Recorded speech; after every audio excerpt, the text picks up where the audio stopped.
السلام علیکم ورحمۃ اللہ وبرکاتہ۔ سوال ہے کہ کن عیوب کی بنا پر قربانی کے جانور ذبح کرنا جائز نہیں ہے؟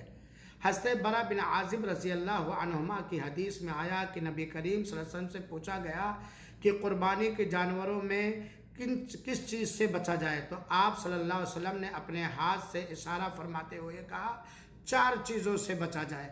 وہ لنگڑا جس کا لنگڑا پن بالکل ظاہر ہو، وہ اندھا جس کا اندھا پن بالکل ظاہر ہو، وہ بیمار جس کی بیماری بالکل ظاہر ہو، وہ دبلا پتلا جانور جس کی ہڈیوں میں گودا نہ ہو۔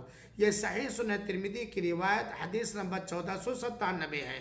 یہ 4 عیوب اگر پائے گئے تو ایسے عیوب پائے جانے والے جانوروں کی قربانی درست نہیں۔ ساتھ ہی ساتھ اس طرح کے اگر کوئی عیب پائے گئے جو ان سے کم اور اس سے زیادہ، جیسے 3 پیر کٹا ہو، پوری دم کٹی ہو، پورا سنگ، تو